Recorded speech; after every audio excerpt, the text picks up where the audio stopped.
साथियों जय महाकाल। साथियों आज इस जन्म कुंडली के माध्यम से जानते हैं कि इस जातक को व्यापार करना चाहिए या स्वतः की कोई कारोबार, नौकरी या सरकारी नौकरी की तैयारी करनी चाहिए। क्या साथियों, सबसे पहले देखने के लिए किसी भी जन्म कुंडली का आधार देखने से पहले उसका लग्न चार्ट देखना प्रमुख आवश्यक होता है, क्योंकि लग्न जो होता है व्यक्ति का स्वभाव व्यक्ति खुद होता है और उसे किस प्रकार की सफलता प्राप्त होगी वह होता है।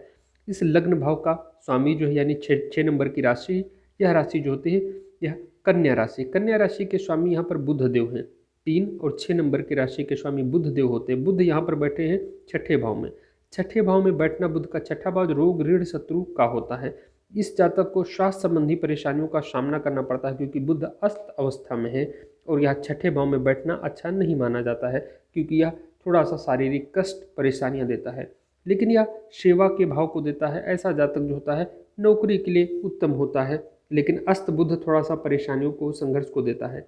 इसके साथ ही बुध जो है यहाँ पर 3 नंबर की राशि यानी कर्म भाव का स्वामी और हमारे लग्न का स्वामी होकर यहाँ पर बैठ गया है। तो यानी जब आपके लग्न का स्वामी और कर्म भाव का स्वामी यहाँ पर बैठ जाता है तो ऐसा समझिए केंद्र का स्वामी यहाँ पर बुरे भाव में चला गया है, पाप भाव में चला गया है। क्योंकि यह जो भाव होते हैं, ये जो 3 भाव माने गए हैं, इस भाव को जो पाराशरी ज्योतिष के अनुसार ये पाप भाव माने गए हैं, कष्टदायी माने गए हैं।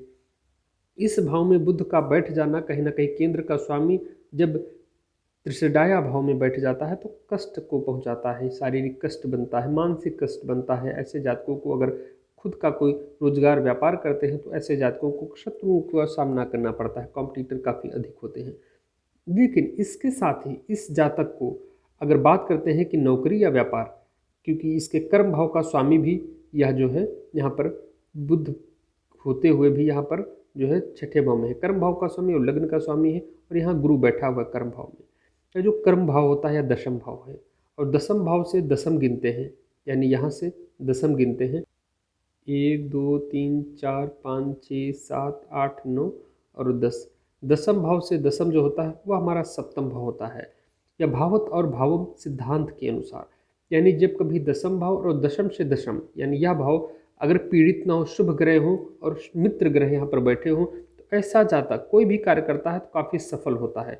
यह जो छठा भाव होता है और यह हमारा जो 7वां भाव होता है, कहीं ना कहीं यह जो छठा भाव हमारा सेवा का है, सर्विस का है, नौकरी ऋण शत्रु का है। और सप्तम भाव जो यह भाव है, यह भाव रोजगार का है, यह भाव जो है यह हमारे व्यापार का है, पार्टनरशिप का है।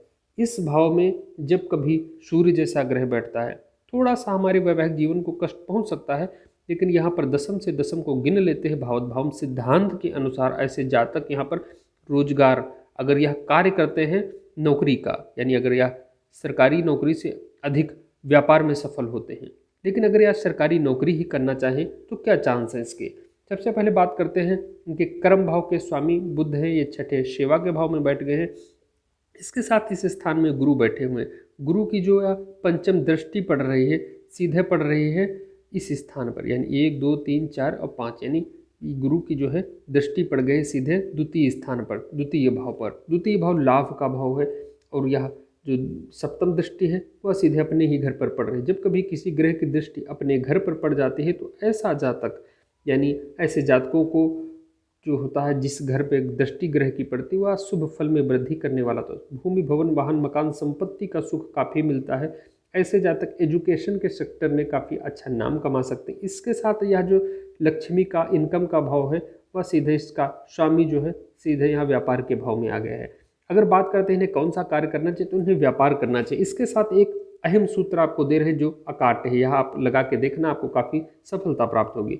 साथियों दशम भाव के स्वामी को गिन लीजिए और सूर्य से दशम भाव को गिन लीजिए, यानी गुरु को, बुध को, और चंद्र से दशम को गिन लीजिए 7 8 9 और 10। 1 नंबर 9 नंबर और 3 नंबर की गिनती को अगर गिनते हैं तो सीधे नौमांश चार्ट में आप देखिए कि इनमें से 1 नंबर राशि के स्वामी मंगल देव, 3 नंबर के राशि के स्वामी बुध देव और 9 नंबर के राशि के स्वामी गुरुदेव होते हैं। यानी गुरु, मंगल और बुध, इनमें से कौन सा ग्रह किस राशि में बैठा हुआ है। मंगल, बुध और गुरु नौमांश में किस राशि में बैठे हुए हैं। बुध बैठे हुए हैं 3 नंबर की राशि में यानी स्वराशि में बैठे हुए हैं। गुरु बैठे हुए हैं 10 नंबर की राशि में शनि की राशि में बैठे हुए हैं।